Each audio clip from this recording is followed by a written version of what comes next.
So, today we're going to start getting into some values on the unit circle. Okay, and you can see we are going to learn today about quadrantial angles. And the first thing I'm going to do is tell you what quadrantial angles are. So, the definition is just any angle whose terminal side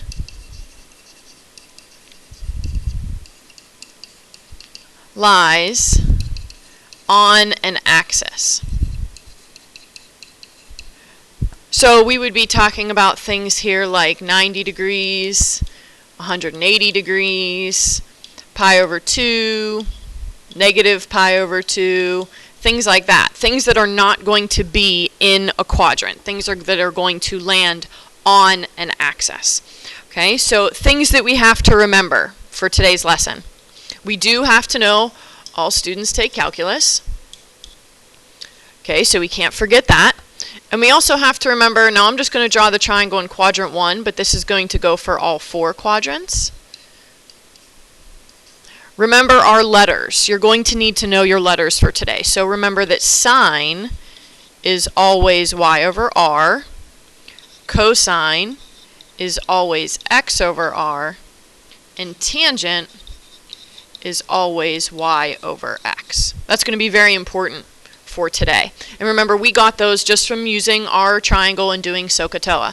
And if I would move this to the second quadrant, then remember that's not going to change. Sine is still y over r, opposite over hypotenuse. Okay, so the signs are going to change with all students take calculus, but these are never going to change. So we are going to need to know this information for today's lesson.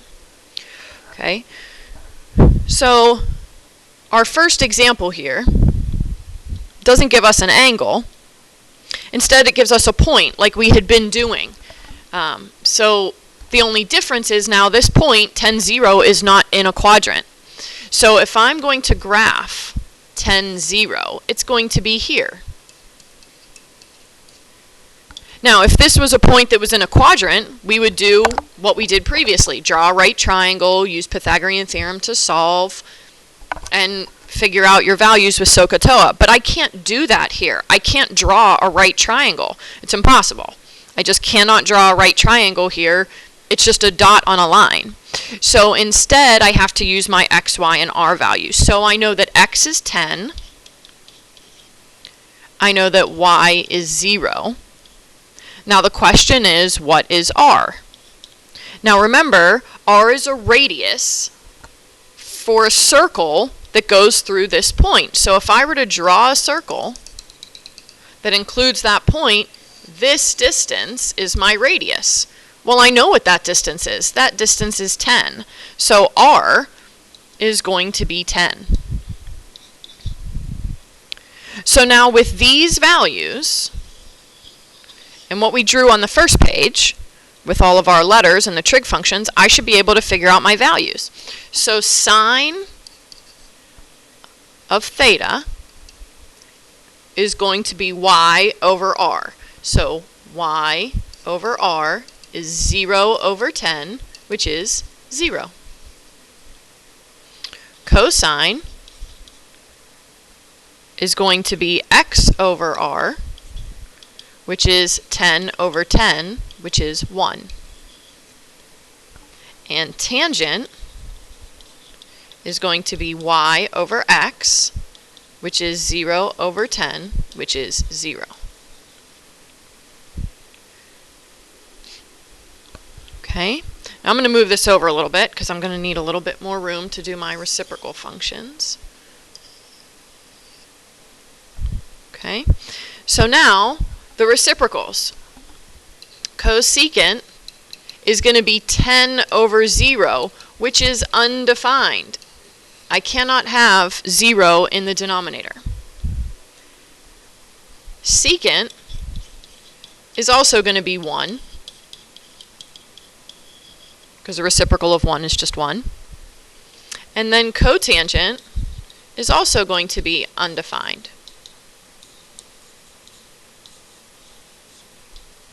Now, look at our answers. I have 2 that are 0, I have 2 that are undefined, and I have 2 that are 1. This will always happen when you have a quadrantial angle. No matter what axis you're on, you're always going to have 2 that are 0, 2 that are undefined, and 2 that are either going to be positive 1 or negative 1. We could have a negative 1 here depending on our axis, but they're both going to be the same. So they're both going to be positive 1 or they're both going to be negative 1. But you'll always have 2 0, 2 undefined, 2 that are 1 or negative 1. Okay? Now, theta, let's just talk about theta for a second. Okay? There is no theta drawn here, right? Because we don't have a triangle. But what could theta be? I'm on this positive x-axis here. So theta could be 0 degrees, 0 radians, 360 degrees, 2 pi radians. Anything that lands on this positive x-axis, think about all the angles that land there, where the terminal side is. So all of these are going to be the same answers for all of these angles, because they're all landing on this positive x. Okay, let's look at another one like this. Okay, so 0, negative 3. So 0, negative 3 is down here.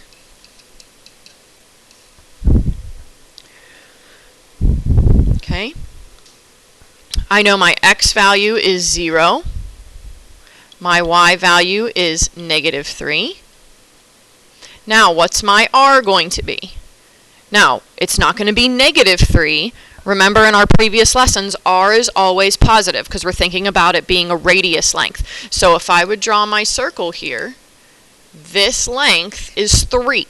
Even though it's going down, it's still 3. It's positive 3. So r is always, always, always positive.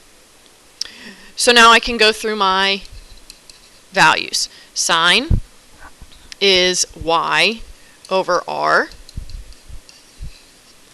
Cosine is x over r. And tangent is y over x. And now I'll have my reciprocals. The reciprocal of negative 1 is negative 1. The reciprocal of 0 is undefined. And the reciprocal of undefined is 0.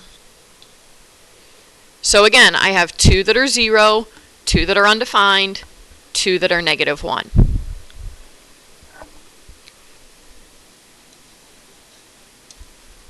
Okay, so I want you to try the next one on your own, although there's a little typo. It should be a positive 9. I believe it's a negative 9 on your notes. So make sure you change that to a positive 9. Okay, so go ahead, plot that point, and try to find your 6 trig functions. So pause the video and give it a shot. Okay, so here's what you should have gotten. If you notice, they're almost exactly the same as the previous answers, except sine and cosecant change from negative 1 to positive 1. Cosine stays 0, secant stays undefined, tangent stays undefined, cotangent stays 0. So all of those stay the same, just your sign changes from negative 1 to positive 1. Okay? Now, the slide on the back is a little bit different in that it tells you now the angle instead of the point. But the process is pretty much going to be the same. So now think about where pi is. If I wanted to graph pi, it would be here on the negative x-axis. It would look like that. Okay, so we're talking about this axis right here. Okay, so we can put a point on here anywhere we want. It doesn't matter where we put it. Okay, so I'm going to put it here, and we can make that point be whatever we want. Okay, it has to be something, comma 0. It has to be a negative x value. I could choose negative 1, negative 2, negative 8, negative 100. It doesn't matter. As long as it's on this axis, our answers are all going to be the same. What I suggest using is negative 1. The reason why I suggest this is because we are talking about the unit circle. And the unit circle, the definition of the unit circle is a circle that has a radius of 1. So in our next test, we're going to be assuming that the radius is always 1. So it's easy to just use 1 now. Okay, so if I'm here on the negative x-axis where pi is, okay, I'm going to use the point -1, 0. So my x value is -1. My y value is 0, and r is going to be +1. Remember, radius is always positive. So now I can find the sine of pi is going to be 0 over 1, which is 0. And if you would plug this into your calculator, sine of pi, you would get 0. Cosine of pi is -1 over 1, which is -1. Tangent of pi is going to be 0 over -1, which is 0. And then my reciprocals. So cosecant's undefined. Secant is -1 as well. And cotangent is undefined. Okay, so we do this the same way. I suggest using 1 as your point, but again, you could really pick anything you want. You could even just pick -x if you wanted. It would still end up being the same thing, because here you would get like x over x, which is -1. Here you would get 0 over -x, which is 0. Okay, so really you could use -x if you didn't even want to use a number. But again, I suggest using 1. Okay? So I'm going to kind of start the next one. Okay, but you're going to finish it, and then you'll finish the next one as well, the 7 pi over 2. So -270, so first you want to figure out what axis this is on. So if we're going in the negative direction, that's going to be the positive y-axis. So I can pick a point anywhere on here. I'm going to choose 0, 1. Okay?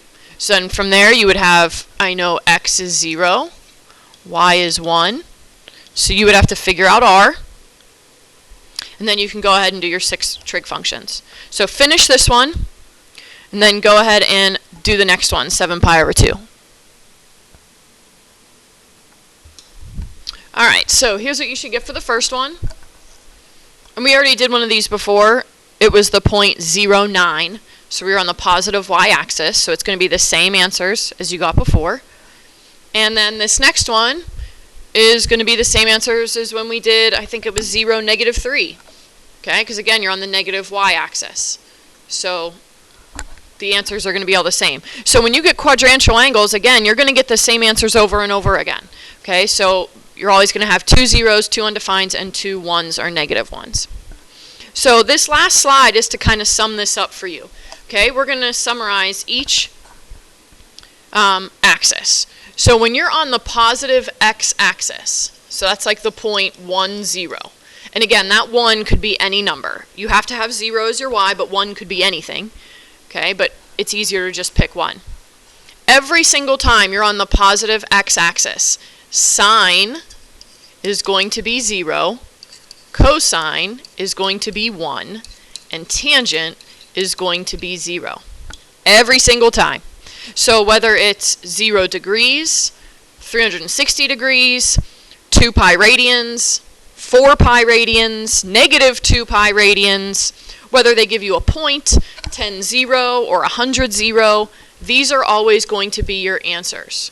Okay, 0, 1, 0. And then your reciprocal functions would be undefined, 1, undefined. Okay? Now let's do the negative y, or I'm sorry, the negative x-axis would be -1, 0. Okay? The only thing that's going to change is cosine is going to switch now to -1. So sine is still 0, cosine is now -1, and tangent is 0. So when you're on the x-axis, anywhere on the x-axis, sine is always 0, tangent is always 0. Cosine is either 1 or -1. Now let's do the y-axis. So when we're up here, at 0, 1, sine is now 1, cosine is 0, and tangent is undefined. Okay, and I'm just summarizing what we've done for the past 7 slides. Okay, so you can go back and look if you don't believe what I'm telling you. Okay, but I'm just summarizing this. So anytime you're on the positive y-axis, so this would be like 90 degrees, pi over 2, negative 3 pi over 2, anything like that, your answer is going to be 1, 0, undefined. And then when we switch to our negative y-axis, again, the only thing that's going to change is sine is going to now be negative 1. Cosine remains 0, tangent remains undefined. And then again, your reciprocals would go right along with that. Just remember the reciprocal of 0 is undefined, and the reciprocal of undefined is 0. Okay? So this is always going to be this way. No matter what. When you're on a quadrantial angle, these are going to be your answers. Okay? I usually do not like kids to memorize things. Okay? But this is something maybe you just want to make flashcards and memorize it. Okay? These are the values that I expect my calculus kids to know. So when I ask my calc kids as seniors, if I say, what's the cosine of pi, they should all know that that's negative 1. Okay? So these are values that you're expected to know. Now, they're not always going to look like this. What they're going to look like are problems like this. They're going to be separate from one another. It's not just going to be, hey, here's 360, find all 6 trig functions. No. In our problems, it's just going to say, well, what's the sine of 360? So the way you need to be able to do this, and I'm going to go through this quick because eventually this is how fast I would like everybody to be able to do this. But 360 is here, and the sine there is 0. Cosine of pi, pi's over here, and cosine there is negative 1.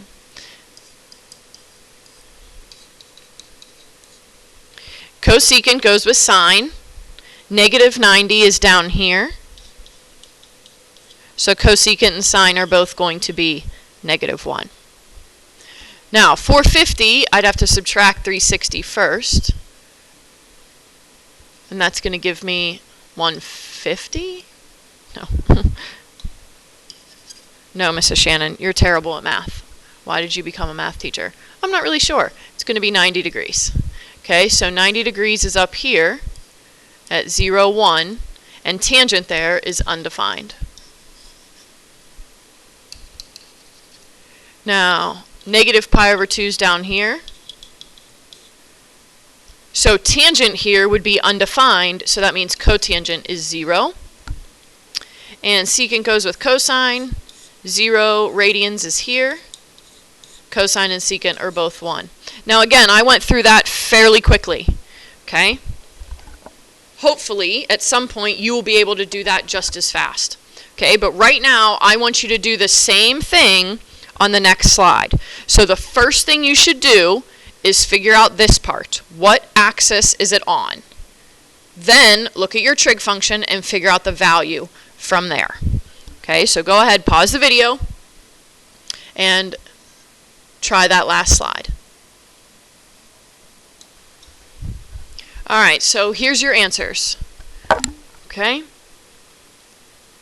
If you are unsure about where these are, how to figure out where this is, that's from the last test. You should be able to sketch all of these. So think about where you would sketch them. Negative 2 pi is the whole way around in the negative direction, so it's where it's landing.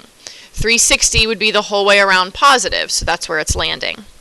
Cosine of 180, again, that would be 180 is over here. So you're thinking about sketching them and think about where that would land. So something like this, 9 pi, that's way too big. So I had to subtract 2 pi 4 times till I got down to pi.